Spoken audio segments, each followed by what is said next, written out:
ऐसा सावन की शिवरात्रि में या सावन के सोमवार में ऐसा क्या रहता है?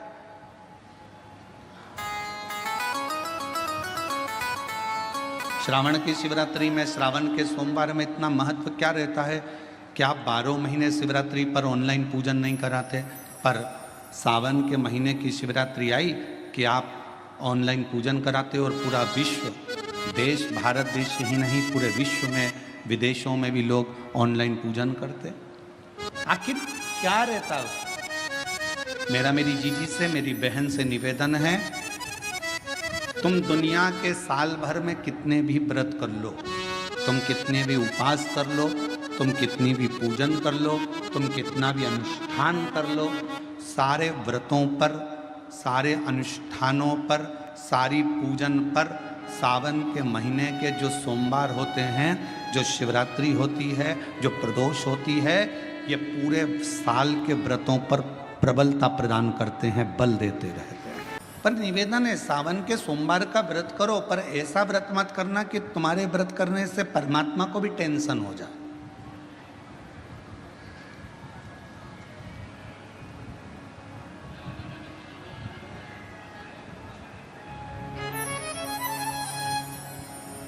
कई माताएं व्रत कर लेती हैं, मेरा सावन का महीने में व्रत है, पूरा 1 महीना व्रत करूंगी, 1 लौंग खाऊंगी, 1 गिलास दूध लूंगी, इसके सिवाय कुछ नहीं लूंगी, 1 फल खाऊंगी, इसके सिवाय कुछ नहीं। बहू बेचारी बोल रही, मम्मी शुगर ऊपर नीचे हो जाएगी,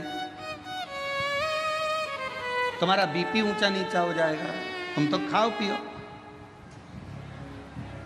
अब आपको पूरे महीने भगवान शंकर की आराधना भी करना है, पूजन भी करना है, अर्चना भी करना है, जाप भी करना है, कथा भी सुनना है, मंदिर भी जाना है, और मालूम पड़ा ऊपर से तुम बीमार पड़ गए।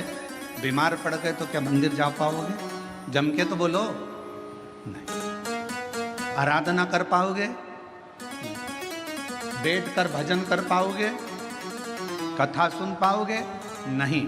इसलिए व्रत ऐसा करना जिस व्रत में तुमको भी टेंशन नहीं, तुम्हारे परिवार को भी टेंशन नहीं, और भगवान शंकर को भी टेंशन नहीं, किसी को चिंता नहीं, तुम्हारे व्रत करने से किसी को परेशानी नहीं। मालूम पड़े तुम भोजन का त्याग कर दो, इसका त्याग कर दो, उसका त्याग कर दो, सब चीज़ों का त्याग कर दो और बीमार पड़ जाओ, तो शिव महापुराण की कथा कहती है ऐसा ऐसा तप, ऐसी साधना किसी का नहीं।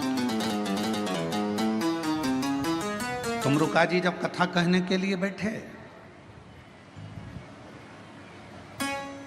चंचुला देवी ने तुमरुका जी से एक प्रश्न किया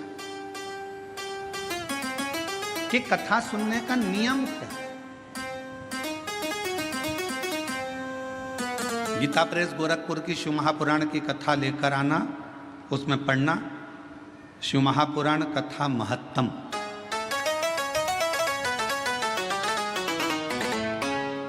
कथा को सुनने का नियम क्या है, यह भागवत में भी पूछा गया।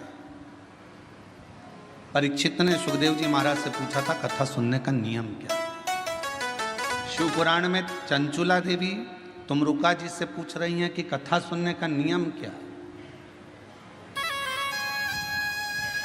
क्या नियम है कथा सुनने का? तो कहा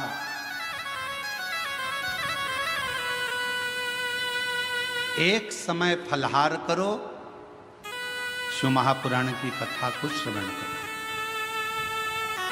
भागवत कथा को सुनो। इतना ना बने, एक समय फलहार करो, दूसरे समय भोजन करो, और शिव महापुराण की कथा को जरूर सुनो।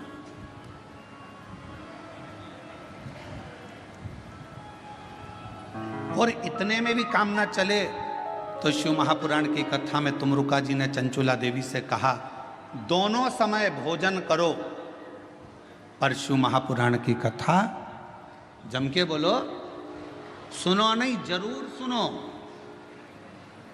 और यहां तक कहा यदि